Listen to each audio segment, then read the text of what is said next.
Hello everyone, this is Surabhi and you are watching my channel study scholar जो आपकी commerce को बना दे बहुत ही आसान। आज इस वीडियो में हम पढ़ेंगे मैक्रो इकोनॉमिक्स का third chapter national income and its aggregate. So without wasting time let's move on to the topic.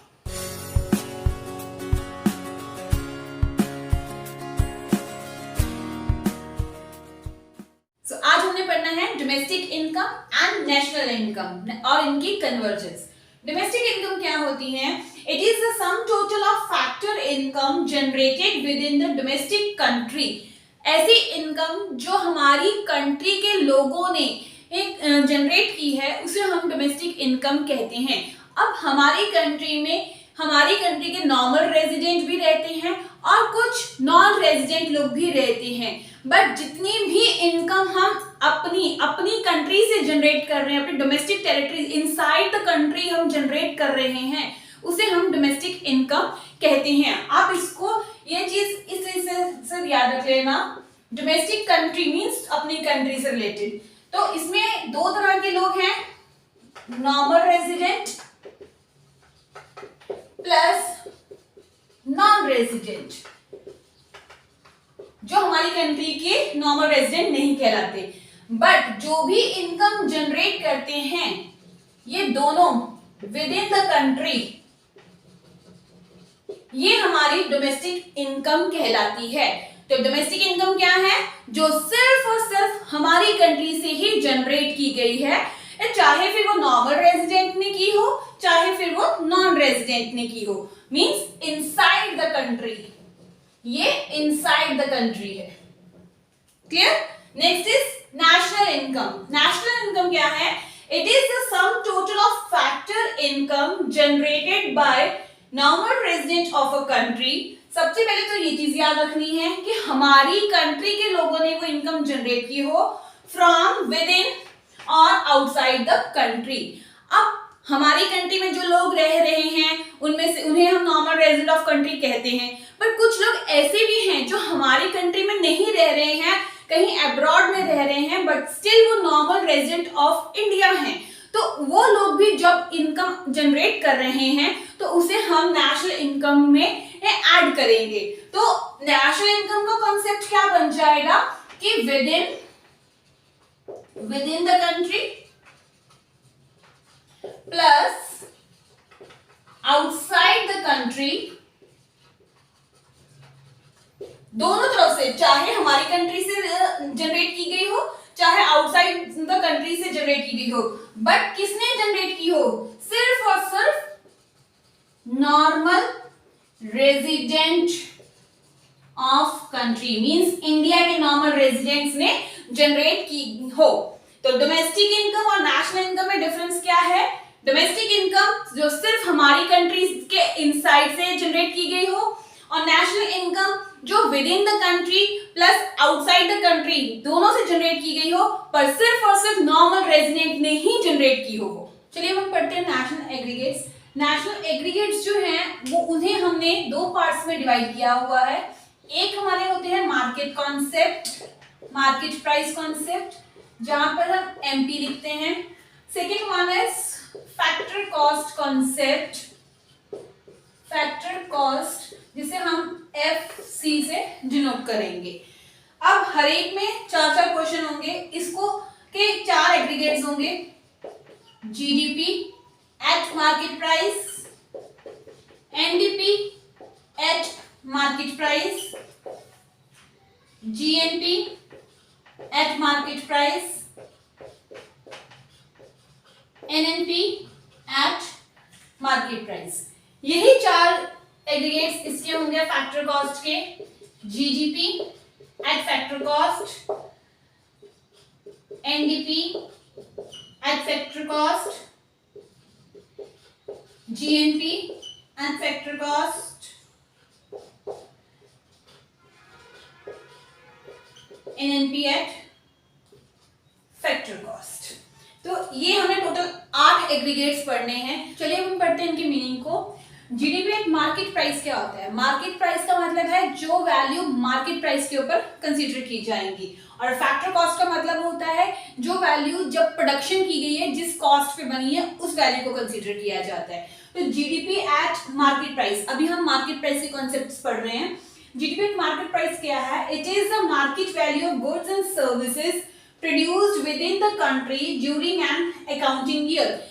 एक साल के अंदर, अकाउंटिंग ईयर के अंदर जितने भी गुड्स एंड सर्विसेज प्रोड्यूस किए गए हैं उनकी मार्केट वैल्यू को जब हम ऐड कर देते हैं inclusive of depreciation. Inclusive of depreciation का मतलब उसमें टोटल डेप्रिसिएशन की वैल्यू इंक्लूड होती है, तो उसे हम कहते हैं जीडीपी एट मार्केट प्राइस।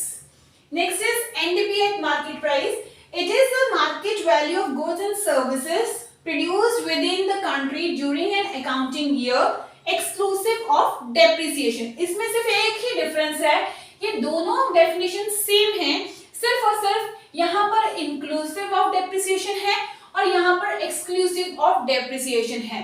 मतलब जब हम नेट की वैल्यू निकालते हैं तो उसमें से हम डेप्रिसिएशन की वैल्यू को डिडक्ट कर देते हैं, माइनस कर देते हैं, बाकी जो वैल्यू बचती है, जितनी भी टोटल अकाउंटिंग ईयर्स में मार्केट वैल्यू बनती है गुड्स एंड सर्विसेज की, वो हमारा कॉन्सेप्ट होता है NDP at market price. Next is GNP at market price.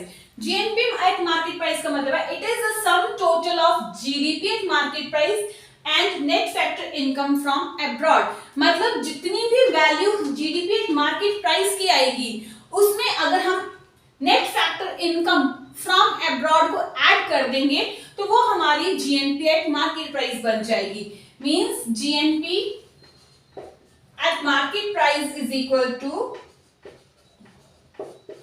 GDP at market price plus net factor income from abroad. जितनी हमारी इकोनॉमी में इनकम जनरेट हुई और जितनी हमारी कंट्री के लोग जो बाहर रह रहे हैं उन्होंने जनरेट की, दोनों को प्लस कर देंगे। Clear?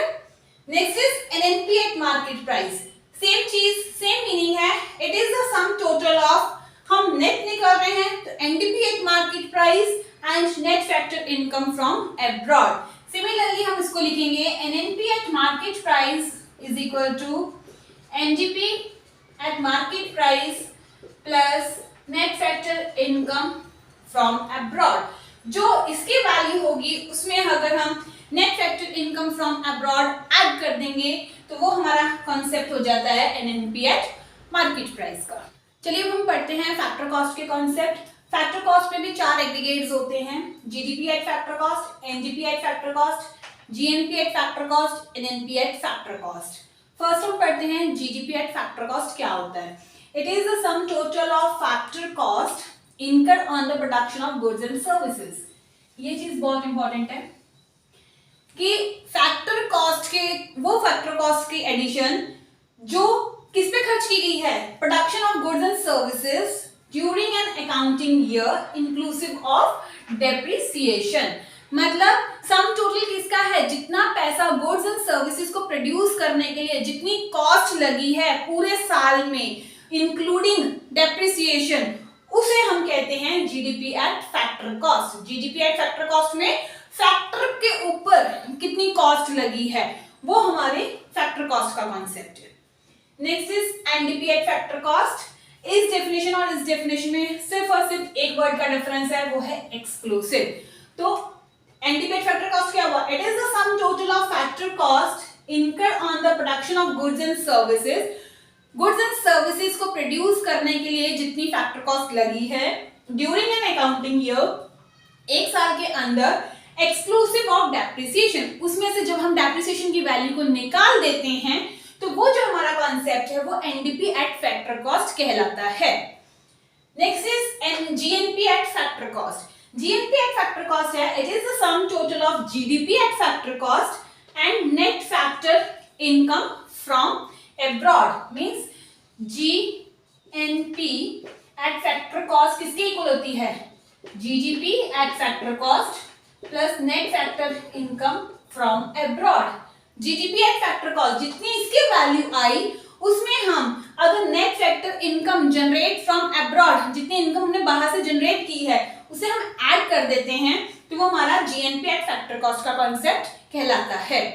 Next is NNP eight factor cost. ये और ये सेम है, सिर्फ डिफरेंस यहाँ पे एनडीपी का है। It is the sum total of NDP at factor cost and net factor income from abroad. जैसे हम जीएनपी में जीडीपी फैक्टर कॉस्ट प्लस करते हैं, वैसे ही एनएनपी एट फैक्टर कॉस्ट को निकालते वक्त हम एनडीपी फैक्टर कॉस्ट की वैल्यू में net factor income from abroad को प्लस करेंगे।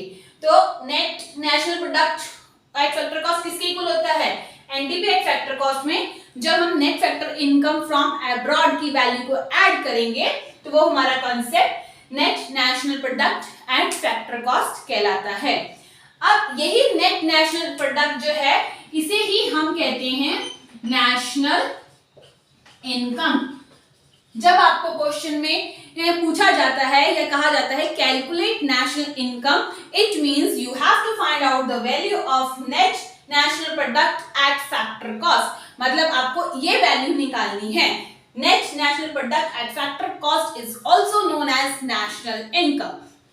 अब हमने पढ़ना है net factor income from abroad, इसको हम NFIA भी कहते हैं। अब ये क्या है, it is the difference between factor income from abroad, ऐसी इनकम जो हमने बाहर से जनरेट की है, and factor income paid to abroad, और ऐसी इनकम जो हमने अब्रॉड को पे की है, उन दोनों के डिफरेंस को हम net factor income from abroad कहते हैं।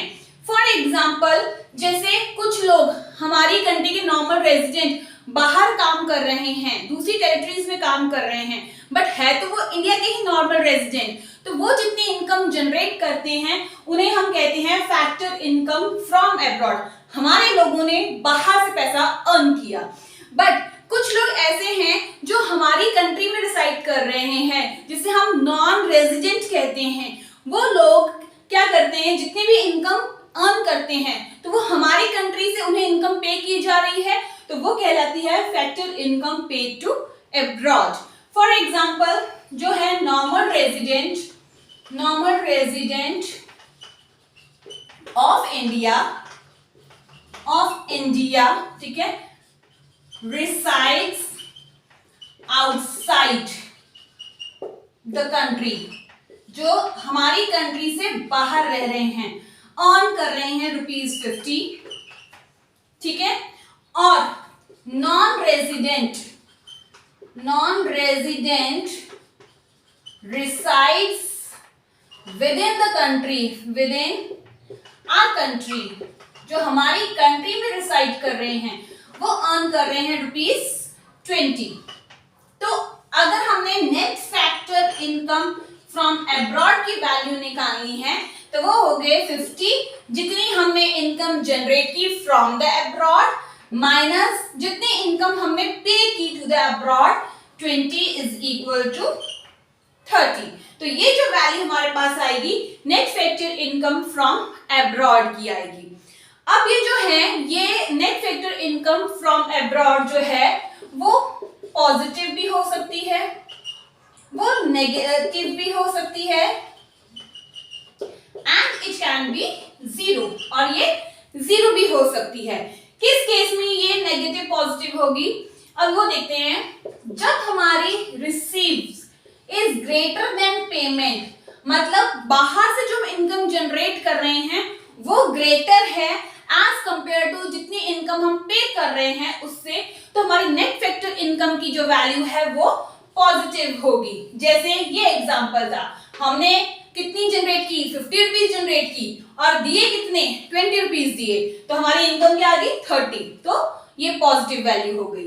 बट नेगेटिव कब होगी, जब जो हमने रिसीव की है पेमेंट वो लेस देन होगी पेमेंट से। फॉर एग्जाम्पल, जो हमारे लोग वहां से अर्न कर रहे हैं वो अगर अर्न कर रहे हैं 20 रुपीज और हम जितनी पे कर रहे हैं वो हो गया 50 रुपीज, तो दोनों का जो डिफरेंस आएगा -30। तो यहाँ पर जो net factor income from abroad की वैल्यू होगी वो नेगेटिव में आ जाएगी। और ये जीरो कब होगी, ये जीरो तब होगी कि जितनी पेमेंट हम रिसीव कर रहे हैं उतनी ही पेमेंट हम पे कर रहे हैं, तो उस केस में ये वैल्यू जीरो हो जाएगी। फॉर एग्जाम्पल, बाहर से जो हमने इनकम जनरेट की 50 रुपीज, हमने जो इनकम पे की वो भी 50 रुपीज, तो दोनों का डिफरेंस क्या आ गया, जीरो। तो ये net factor income from abroad की वैल्यू पॉजिटिव भी हो सकती है, नेगेटिव भी हो सकती है और जीरो भी हो सकती है। ऑलराइट फ्रेंड्स, आज की वीडियो के लिए बस इतना ही। आई होप आपको ये सारे कॉन्सेप्ट्स क्लियर हो गए होंगे। इस चैप्टर के रिलेटेड नोट्स आपको डिस्क्रिप्शन बॉक्स में मिल जाएंगे। फिर भी अगर आपको कोई क्वेरी हो, कोई डाउट हो, तो आप मेरे को कमेंट सेक्शन में लिख सकते हैं और आप मेरा टेलीग्राम चैनल भी ज्वाइन कर सकते हैं। वहां पर आपके सारे डाउट्स क्लियर कर दिए जाएंगे। सो अगर आपको ये वीडियो अच्छी लगी हो, मेरी मेहनत पसंद आई हो, तो please like, share and subscribe. Thank you.